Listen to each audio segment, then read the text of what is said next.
ಎಲ್ರಿಗೂ ನಮಸ್ಕಾರ. ನಾನು ಅನಿಲ್. ನನ್ನ ಯೂಟ್ಯೂಬ್ ಚಾನಲ್ಗೆ ಸ್ವಾಗತ.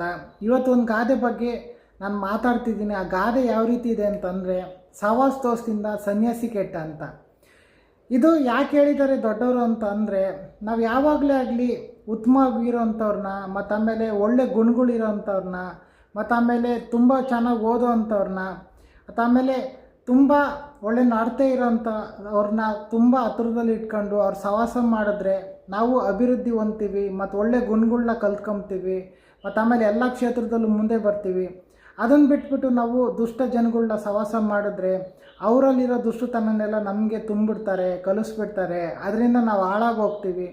ಅದಕ್ಕೆ ದೊಡ್ಡವ್ರು ಏನು ಹೇಳಿದ್ದಾರೆ ಅಂದರೆ, ಸಹವಾಸ ದೋಷದಿಂದ ಸನ್ಯಾಸಿ ಕೆಟ್ಟ ಅಂತ. ಅದನ್ನು ನಾವು ಏನು ಮಾಡಬೇಕಂತಂದರೆ, ಮುಂಚೆನೇ ಯೋಚನೆ ಮಾಡಬೇಕು.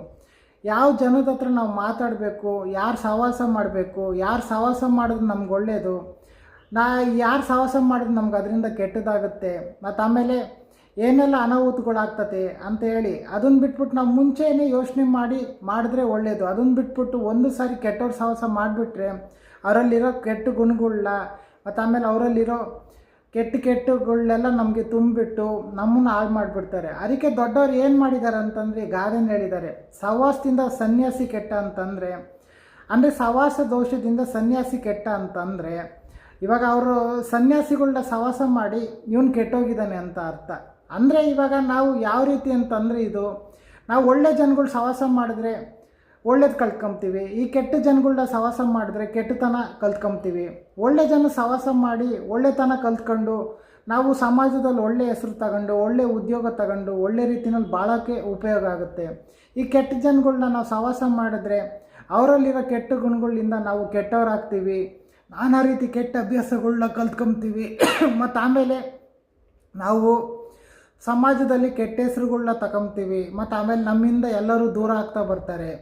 ಅದೇ ನಾವೇನಾದ್ರು ಒಳ್ಳೆ ನಡತೆಯಿಂದ ಒಳ್ಳೆ ಹೆಸರುಗಳು ಮಾಡ್ಕೊಂಡು ಒಳ್ಳೆ ಉದ್ಯೋಗ ಮಾಡ್ಕೊಂಡಿದ್ರೆ ಜನಗಳೇ ನಮ್ಮ ಹತ್ರ ಬರ್ತಾರೆ, ಅವರೇ ನಮಗೆ ಸಹಾಯ ಮಾಡ್ತಾರೆ, ಮತ್ತು ಆಮೇಲೆ ಎಲ್ಲರೂ ಒಳ್ಳೆಯನಾಗಿದ್ದರೆ ಎಲ್ಲರೂ ಹತ್ರ ಕರೆದು ಮಾತಾಡಿಸ್ತಾರೆ. ಅದೇ ಕೆಟ್ಟವನಾಗಿದ್ದರೆ ಯಾರು ಹತ್ರ ಕರೆಯೋದಿಲ್ಲ, ಯಾರು ಮಾತಾಡ್ಸೋದೇ ಇಲ್ಲ.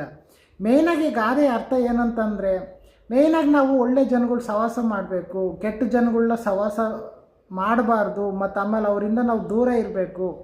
ಮತ್ತು ಅದಾದಮೇಲೆ ಇದು ಗಾದೆ ಇವತ್ತಿಗಂತ ಅಲ್ಲ, ಎಲ್ಲ ಕಾಲದಲ್ಲೂ ಇದು ಅಳವಡಿಸುತ್ತೆ. ಮುಂಚೆನೂ ಅಳವಡಿಸುತ್ತೆ, ಇವಾಗಿನ ಕಾಲಕ್ಕೂ ಅಳವಡಿಸುತ್ತೆ, ಮುಂದಕ್ಕೂ ಅಳವಡಿಸುತ್ತೆ ಈ ಗಾದೆ. ಅದಕ್ಕೆ ಇವಾಗ ಏನಂದರೆ, ಇವಾಗ ಎಲ್ಲರಾಗಲಿ ಯಾರೇ ಆಗಲಿ ಸ್ವಲ್ಪ ಉತ್ತಮವಾಗಿರೋಂಥ ಸಹವಾಸ ಮಾಡಿದ್ರೆ ಕಷ್ಟ. ಇವಾಗಿನ ಪರಿಸ್ಥಿತಿ ಹೆಂಗಿದೆ ಅಂತಂದರೆ, ಯಾರು ಒಳ್ಳೆಯವರು ಯಾರು ಕೆಟ್ಟವರು ಒಂದು ಗೊತ್ತಾಗೋದಿಲ್ಲ. ಆದಷ್ಟು ನಮ್ಮ